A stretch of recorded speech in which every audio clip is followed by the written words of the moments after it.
Pemirsa, kinerja Bea dan Cukai tengah disorot. Menteri Keuangan Purbayayudi Sadewa mengancam akan membekukan Direktorat Jenderal Bea dan Cukai dan merumahkan 16.000 pegawai.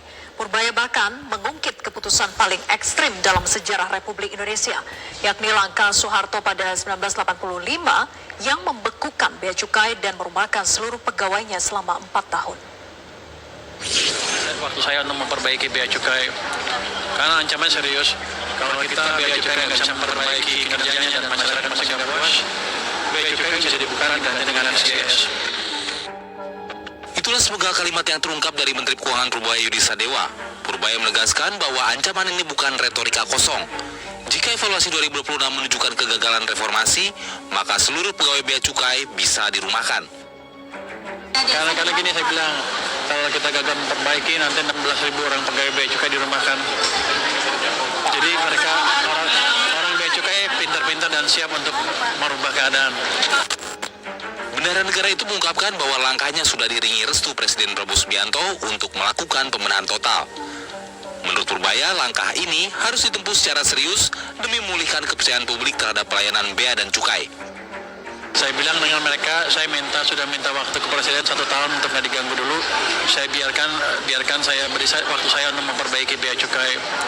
Karena ancaman serius, kalau kita Bea Cukai nggak bisa memperbaiki kinerjanya dan masyarakat masih nggak puas, Bea Cukai bisa dibuka diganti dengan SGS, seperti zaman dulu lagi. Tahun 2026 nanti tentunya akan menjadi ujian terbesar Bea Cukai dalam sejarah modern Indonesia. Bukan tidak mungkin, Purbaya bahkan mengungkit keputusan paling ekstrim dalam sejarah Republik ini, yakni mengulang langkah Soeharto pada 1985 yang membekukan Bea Cukai dan merumahkan seluruh pegawainya selama 4 tahun.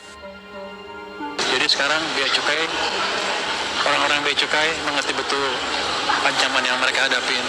Jadi mereka sudah amat semangat memperbaiki kinerja mereka.